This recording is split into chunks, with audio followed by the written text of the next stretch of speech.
ulit tayo sa ating channel. Coach Nana Podcast. And this is the second podcast dito sa ating YouTube channel. Bago tayo start, please share, subscribe, and like our YouTube video. TDC channel. Yan, share po natin yan sa ating mga kaibigan, sa ating mga kilala, lalo na sa mga mahilig mag-chess, kasi itong channel na ito, itong podcast na ito ay ginawa namin para po mayroon po tayong makitang mga players na nagsa-success, mga coaches po na magagaling, and one of our guest speaker ngayon is actually isa sa magagaling na coach dito sa Cavite. Naging trainer siya ng Smart Beans. Pero meron at marami po siyang mga player na naglalaro sa Batang Pinoy at po sa palarong pambansa. Isa din po siyang title holder, National Master din po. So nakakabilib. Running for FIDE Master din po ang ating coach. Kaya tune in Coach Nana Podcast. Every Saturday ang upload ito sa ating TDC channel. So hindi na ako tumpik. Papakilala ko niyo ang ating guest speaker for tonight.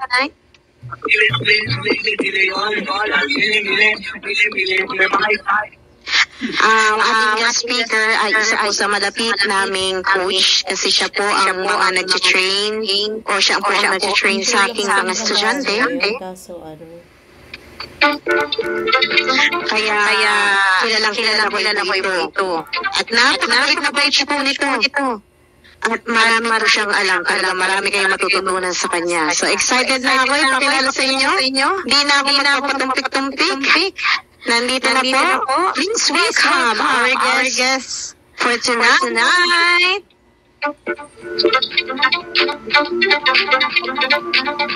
Coach National Master.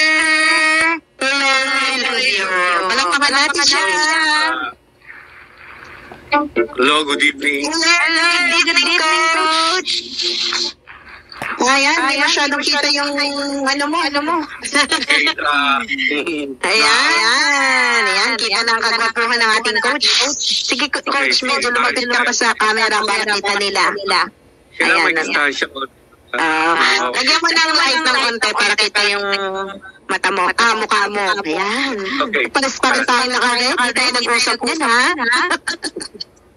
Alright, good evening, Coach Lloyd. Kamusta ka na ngayon? Tagal na natin na nakikita kasi wala na tayong training dito sa Nike. Medyo busy rin po kasi sa may tayong konting negosyo tsaka... Oo nga, nakita ko nga si Coach Ruby po si Coach Lloyd po ay nagbebenta yan ng mga chess mat. So, kung gusto niyo makakita ng magagandang chess mat sa kanya, ang gaganda kasi ako nag-order sa kanya.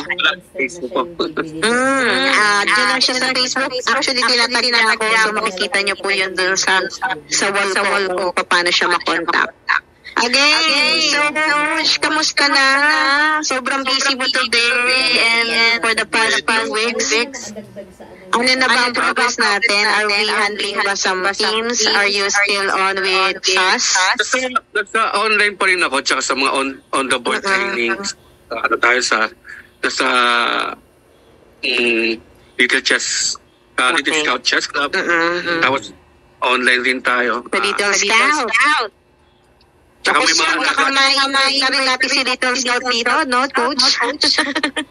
Saka may mga inaalagaan tayo mga players na naglalaro sa iba-ibang lugar. Straight. May online na-accommodate ko sila. Grabe. Isa rin to sa busy tao Talagang napakaswerte lang ng coach nanay natin ngayon. At napagbigyan po tayo ni Coach. By the way, Coach, okay ka lang ba? Hindi ka pa masyadong stress sa ginagawa mo, sobrang busy mo. Minsan iisip ko na magpahinga kaso lang siyempre, napaka-importante rin ang panahon sa oras. Oo nga. Lalo na pag may hawak estudyante, talagang lalo na kung karir talaga ay kinakarir ng estudyante. So, nakaka-pressure din kasi siyempre, yung mga bata nag-expect din sa'yo na matuto sila. Oo. Kasi estudyante ngayon, talagang mga nagkukumpit sila. Iba-ibang lugar. Ilan na ba estudyante mo ngayon, Coach? Medyo. Marami. Medyo marami sa online. Tapos may sa online marami talaga. Marami po sa online, hindi po sabay-sabay yun, Coach? Or may oras sila? Pag weekends, nagsisimula ako ng 9 o'clock, matatapos ako. Ng umaga? 9 ng umaga hanggang 8 ng gabi. Sa mga pitong bata po yun. Ay, grabe. Pag weekdays naman, may school naman ako, may school. Tapos, mga 2 turo lang o 3 turo. 3 bata sa weekdays. Mga ganun. Tapos may SAS ka pa, no? Yes, meron pang school sa SAS. Grabe. Sobra. Tapos may business pa siya ngayon. Grabe. Bukas mayaman ka na. Hindi na kita ma-reach. Medyo kailangan lang kasi na may mga rin kasi mga asarings kasi sa akin. Oo, talaga. Kailangan talaga. Ayan. Anyway, bago tayo mag-start, siyempre, bigyan natin sila ng information. Mga ating coach is actually one of best coach dito sa Cavite. And yun nga, katulad sinabi niya, siya ay tawag dito, may mga hawak na estudyante online at school. So talagang give up niya na yung kanyang professionalism. Naggana siya. Coach nag-focus siya sa chess, pagiging coach. So pag-uusapan natin yan mamaya lahat. So yun. So ayoko na magtumbik. Umpisahan na natin ito, Coach. So first question. Okay. Can you tell me about yourself prior to be a coach? So ibig sabihin, bigyan mo naman kami ng information bago ka maging coach or bago ka mapunta sa line ng chess. Bigyan mo naman kami ng information sino si Coach Lloyd before. Ako po, nung time na nag-i-start ako, naalala ko, is about teenager ako. Bago ko nakilala yung chess, wala talaga sa akin nagturo. Nanood lang. Tapos, nanood lang, tapos nagka-interest. Tapos, ang ginawa ko, sa sobrang interest ko, nag-iga talaga ako na matuto. Ang ginawa ko, kinaibigan ko yung mga matatandang chess player. Saan to? Saan lugar to? Las Piñas yan. Las Piñas na sa Las Piñas ka pa noon. Ano to, yung mga sa kanto lang? Or yung talagang... Kanto lang. Nung time na sa kanto lang, medyo nangingibabaw sa kanto-kanto. Ngayon naman, may chess club naman doon sa chess sa Las Piñas. Which is yung chess club. Ngayon, ano pa rin yan? Shout out Coach Eric Mordido. Eric Mordido ba? Las Piñas ba? Yeah, ang pamangkin niya is si WIM Mordido. Yun, so yun yung mga yung time na yun, aral ako. Ang ginawa ko, nag-strategize ako para matuto ko talaga. Kasi pag matanda yung kaibigan mo, ako pinakamabata sa mga tatay ko na mga tulis, engineer, doktor, nakikipag-training ako sa kanila. At the same time, nalilibre ako sa mga tournaments. Nagsasama nila ako. Baliw ko baka sa lingkit ka pa lang noon. Ilan taon ka ba na sinasabi natin yan, Coach? Ilan taon ka niyan? 18 or 19 ako niyan Medyo late na rin, no? Kasi ako, elementary ako natuto niyang chess So ikaw para, 19 na, pero late na, no? 18, 19 ako, yan mga kaibigan ko, mas matatanda sa akin. Kasi yun, napakahirap ng resources ng chess. Wala pa mga computers noon Oo, totoo yan. Available yung mga tinatawag na mga materials. Yes, exactly. Napakahirap nung panahon ko. Totoo yan. May libro ka, sikat ka na. Angat ka na, LL ka na noon, luwag-luwag na. Opo, pag ma-informator ka, lalong na. Oo, totoo yan. Actually, totoo yan kasi ako noon, though yung father ko is actually in line with chess talaga siya, kaya ako natuto, siya nagturo sa akin. Yung materials talaga, as in binibili niya pa kasi seaman siya binibili niya pa sa more. Medyo LL ako noon. Gawa ng, kaya ako yung kaunahang dito, player ng chess dito sa Naik, na bookline. Tapos, yun nga lang, hindi ko kasi alam kung paano ko siya pa, kung ang mga gagawin ko pa kasi wala naman si father every time gawa nag-ano. Ay, napakahirap talaga pag wala kang coach talaga, diba? Di mo alam kung saan ka mag-focus, di mo alam kung anong gagawin mo. So, yung mga materials noon, akala ko kasi laro-laro lang, hindi pala dapat. Yan, pag-usapan din natin yan mamaya. So talaga totoo yan sinabi mo. Yun ako nung nag-i-start pa lang ako. Nagkaibigan ako ng matatanda. Alam ko kasi, pag sila naging kaibigan. Mahilig sila sa chess o talagang nakikipag-tournament talaga sila? Mga chess tournament player. Talaga. Tapos nagkakaroon ng Sabado-Linggo na training. Doon ako. Tapos, pag mayroong mga tournaments, naisasama ako, nililibre ako. Tapos mga libro, materyales, napapahiram ako. Okay. Talagang ang ginawa ko talaga, para matuto talaga ako, yun ang kailangan gawin ko. Nakipagsabayan ka sa kanila. Pero nag-moral ka ba ng coach? College degree ka nun? Nagka-college ka nun? Anong pa nun? Natigil ako nun. Nag-college ako, 620 na ako So, pero hindi rin ako. Na yan, na nag-chess ka, hindi ka pa napasok ng college? Tumigil ka talaga ng after high school? High school. Tapos dire-diretso na. Tapos may mga tournaments na inter-barangay noon. Alam ko nag-champion ako ng World 3. Kaya ang bilis ng progress ko noon. Kasi talagang eager ka talaga, no? Talagang eager talaga akong matuto noon. Talagang ang bilis ng progress. Kaya natutuwa siguro sila sa'yo. Oo. Ayun. Ginamit ko yung strategy na, paano ba ako gagaling? Paano yung strategy na ginawa mo nung bago ka maging coach? Yung nag-umpisa ka pa lang, paano yung mga preparation mo nun? So bago ako maging coach kasi nagtrabaho muna ako ng abroad Abroad ka rin pala? Saan mo nag-abroad? Nag-Japan ako 2003 hanggang 2007. Anong trabaho mo dun? Machine technician ako ng mga bendo, machine. Tapos hindi ka na bumalik? Hindi na ako nakabalik nun. Kasi medyo manor yung timbang ko. Mga tinatimbang ko nun. Kasi nung time na yung nasa Japan ako, payat ko talaga, mga 62, 63 kilos lang ako Payat mo nun. Payat talaga.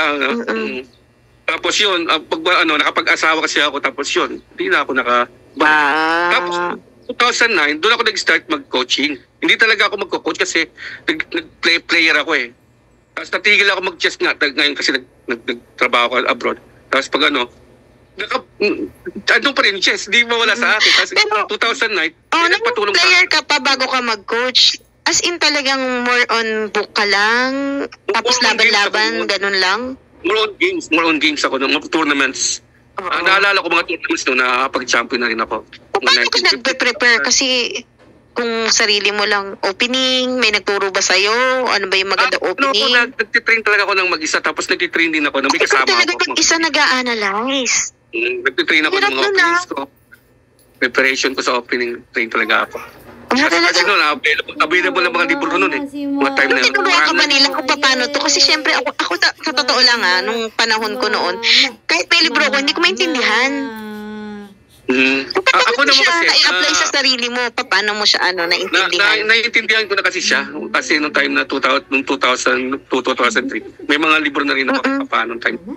Kasi, as in may gift ka talaga siguro.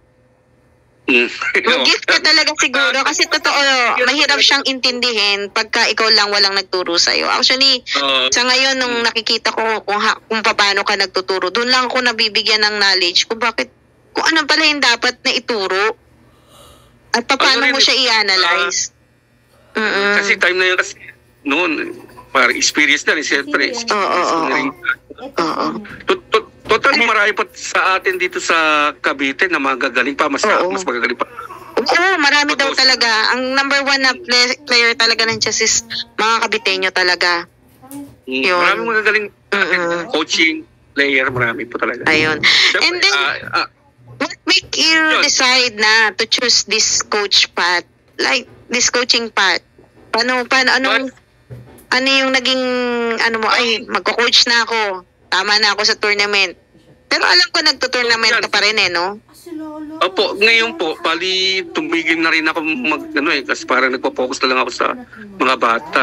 Hindi na rin ako nakikipag-compete, hindi na rin ako compete. Pero ano yung nag-decide ka na magturo ka na lang kasi kailangan? Itong era na to, yung pasok ng pandemic, kasi ang chess, kasi yung time na yun, na mga nakaraan, ang hirap ng chess coach noon. Lalo nung walang online. Talaga, minsan talaga, wala talaga. Dahil lang student mo. Hindi kagaya ng pumutok yung pandemic, chess, may online, may ano, ang dami may platform na, no? Mga platform na, tapos yung mga, basta daming opportunity pag-coach ka sa chess. Maraming may online na kasi. Dati wala yan eh. Pero dati, nung wala pang online, hirap na hirap kang kumuha ng mga estudyante. Hindi, ang nangyayari kasi sa akin, recommendation. Okay. Naka-recommend. Kasi time na yun na bago ako bago yung tinatawag na online. Pagdating sa pagko-coach sa coach lalo sa Bulacan. Sa Bulacan ako nag-start eh. Yung mga top players doon, ako nagko-coach.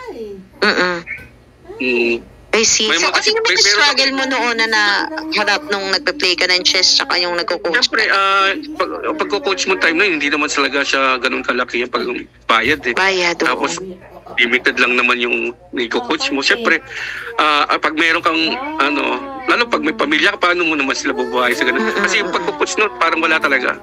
Hindi makakabuhay ng parang pamilya. Kailangan mo talagang dumiskarte. Kaya, time na yun, kukunti lang talaga ang coach. Time na yun. Kukunti lang talaga kasi hindi mo nakakaano yun. Kaso lang, yung time na yun, bali, ang maganda kasi doon, yung mga nahawak ko, 3 bata ro sa Cavite, sa Bulacan, nagpalaro pambansa. Ay talaga? Bulacan pa yun Sa Bulacan. Talaga? Ano yun? Monthly yung bayad? O yung isang package mo, halimbawa, this is just only good for 2 months, 1 month? Per nation po ang nagiging bayaran doon. Tapos, ang mga bata doon na nagiging through the years 3, 4, 5 years na hawak ko. Ang ginagawa ko po noon, nung nalipat ako sa Cavite, ginagawa ko, pag weekend, bumibiyahe ko ng Bulacan. Ginagawa ko yun, linggo-linggo. Okay. Ganun. Tapos pagdating ng Lunes, uwi na ako. Pag weekend naman, balik naman ng Bulacan. Grabe! At yung 2 bata yung train ko doon. At parehas yun nagpalaro pambansa. Talaga? Ano yan? By required ng school? Hindi. Payment ng magulang? Magulang talaga. Talaga? Wala school, walang pa doon. Pagkano nun, pagka ganun? Per session? Mga bata kasi, yung mga bata yun, yung mga magulang na, mula pagdating sa benefits. Ano ba to? Nakaka-LL ba itong mga magulang na ito? Hindi naman. Hindi. Pero time na, meron din yung... Hindi, I mean, nakakaluwag-luwag. Yung, halimbawa, may kaya naman sila. May nakakaluwag po, tapos meron naman hindi. I see. Nag-abroad yung magulang, tapos yun, ganun. Tinaga mo yun.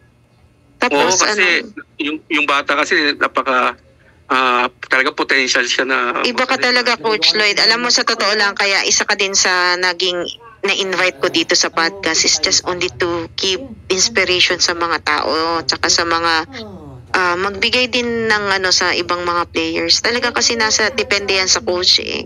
Isa kasi si Coach Lloyd, natutuwa ako sa kanya kasi isa sa napakabait na coach. Hindi siya nananaga talaga when in terms sa bayad. Kung pag nakita niyang talagang ang bata ay eager na matuto, talagang tinututukan niya. Regardless na lang kung ano na lang yung kayang, hindi naman siya talo, diba? Ganyan si Coach Lloyd, napakabait talaga. Naalala ko lang talaga nung time na nag-i-start pala ako, struggle talaga yung sa akin kasi ganyan, ang hirap nung galing ka ng Cavite, punta ka ng Agone, Bulacan, Santa Maria. Buti nasa Rosario ka na ng time na yan. Rosario na ako noon kasi nalipat nga ako dito. Tapos ang gawa ko pag weekend, Doon ako sa kanila. There's this coach path, like this coaching path. Paano, ano yung naging, ay, magko-coach na ako. Tama na ako sa tournament. Pero alam ko nagto-tournament ka pa rin no? Opo, ngayon po, bali tumigil na rin ako kasi parang nagpo-focus na lang ako sa mga bata.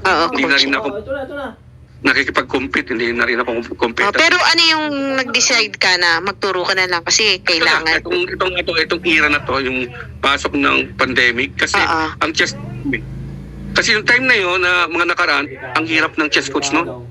Lalo nung walang online. Minsan talaga wala talaga. Wala talaga. Ilan lang ang student mo. Hindi kagaya ng pumutok yung pandemic. Tumon chess, may online, may ano, ang dami may platform na, no? Mga platform na, tapos yung mga, basta daming opportunity pag-coach ka sa chess. Maraming may online na kasi. Dati wala yan eh. Pero dati, nung wala pang online, hirap na hirap kang kumuha ng mga estudyante. Hindi, ang nangyayari kasi sa akin, recommendation. Okay. Naka-recommend. Kasi time na yun na bago akong bago yung tinatawag na online. Pagdating sa pagko-coach sa coach lalo sa Bulacan. Sa Bulacan ako nag-start eh. Yung mga top players doon, ako nagko-coach.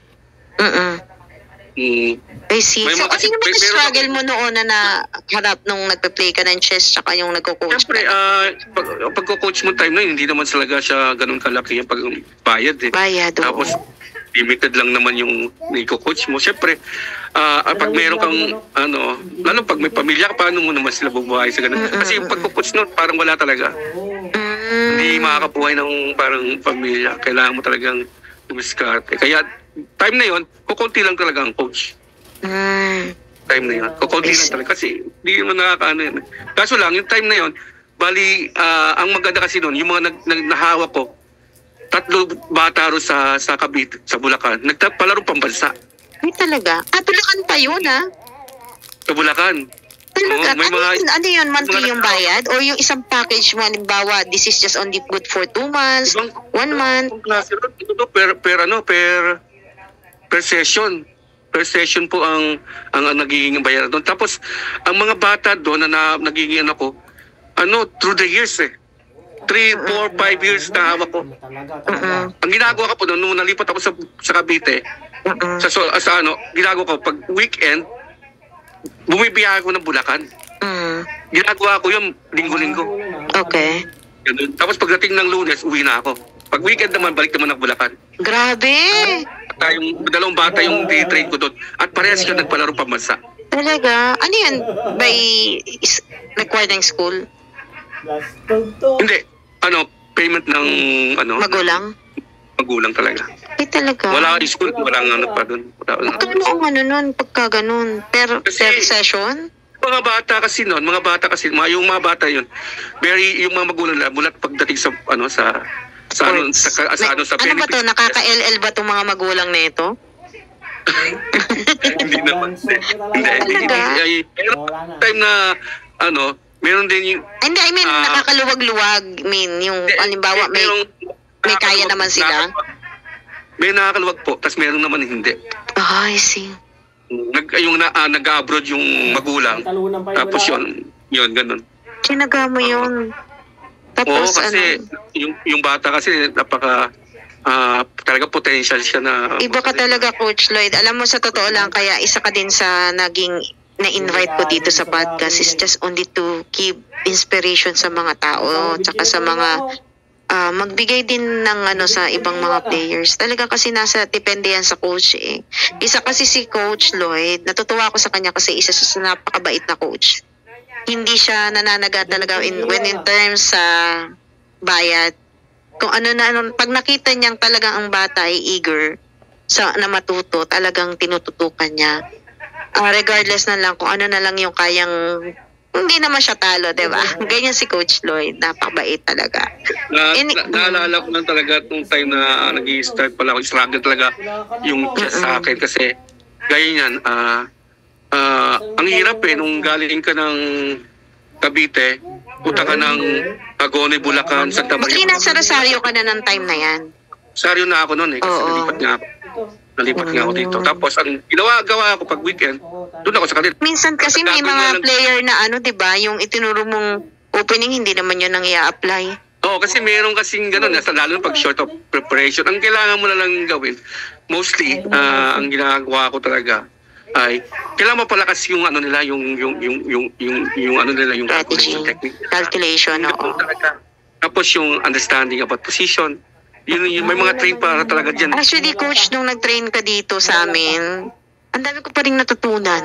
Grabe, sa totoo lang. Tagal ko na kasing hindi naglalaro.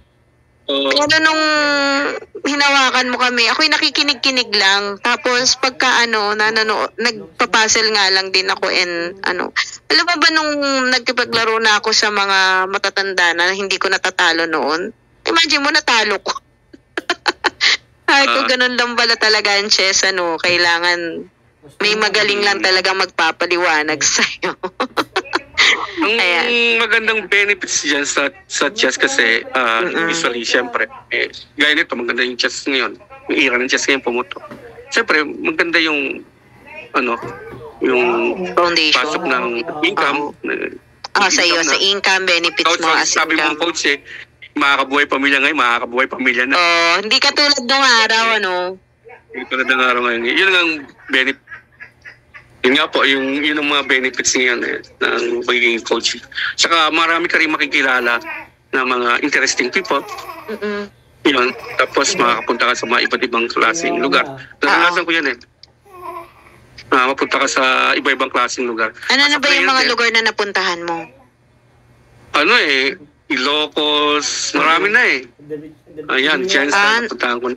Nagpunta ka na ng Mindanao. So, every time na merong laban yung player mo, kasama ka din? Usually, nakakasama ako. Anong payment nito? Is it together with your... Because yung yung... Magulang ang pipay niya. Magulang. I mean, per day? O ito ba ay package na? Meron ako, minsan kasi hindi man ako humihingi ng bayad. Pag nag-shopping na, nagbibigay na lang sa akin. Oo. Kasi medyo nakaka-LL. Oo. Pati yung ticket, lahat sagot nila. Yeah, masagot nila yan. Okay. Ayun. So, ano yung tawag dito? Dream mo and goal sa future? Meron pa bang tina-target na title or are you still into chess pa rin, coach? Magiging PD title player ka. Pangarap mo rin yung kaso lang, pero maraming mga hadlangin no? Pag magpukumpit ka sa ibang bansa, kailangan preparado ka. Kailangan ka. Tapos maggastos din. So, medyo sa ngayon malabo mangyari yan. So, hopefully, sa mga future, pwede natin magawa yun. Sa akin naman, sa estudyante ko naman, ang goal ko lang naman sa kanila is maging successful sila, yung buhay nila, na magamit nila yung chess para maging, maging secured yung future nila. Yan naman lagi sinasabi ko sa mga estudyante ko na yung chess gamitin nyo as a preparation para sa sa magandang buhay nyo. Marami ako nakita yung mga estudyante ko na naging successful sila. Ano ba to? Bigyan natin ng halimbawa, successful sa trabaho, successful sa buhay, o kung magiging player pa rin or coach pa rin, ganun. Na both side, lalo yung mga naging estudyante ko nakaraan. Kapag tapos na pag-aaral na chess sa chess. At may magandang trabaho.